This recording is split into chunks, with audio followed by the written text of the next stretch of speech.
Here's some exciting news. You now know how to prepare for and execute a design sprint. There's just one last thing to do, the sprint retrospective. So, let's check out what a sprint retrospective is, how it's conducted, and why it's important. We've all experienced seeing someone make the same mistake over and over again. Chances are, we've sometimes even been that person. What if there was a way to stop making mistakes for good?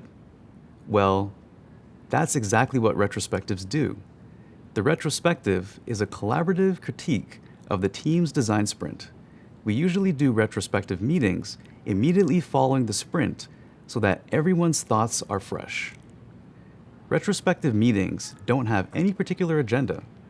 The goal is to make sure everyone who took part in the sprint has a chance to give feedback. The two key questions we aim to answer in the meeting are, what went well, and what can be improved?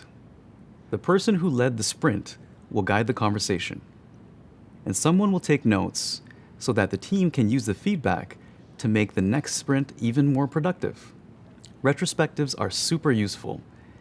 They can help you to work better as a team, improve how you communicate with clients, and even point out areas where you can grow as an individual. Retrospectives are all about empowering, not shaming. If something didn't go well, this is your chance to make sure you have the resources and the tools to do better next time. One of the most effective retrospectives I took part in was one where people actually felt comfortable contributing, and we focused on continuous improvement.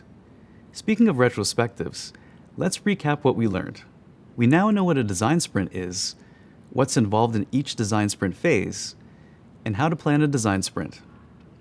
We highlighted where you, as an entry-level UX designer, fit into the design sprint process. And we learned about the importance of sprint retrospectives.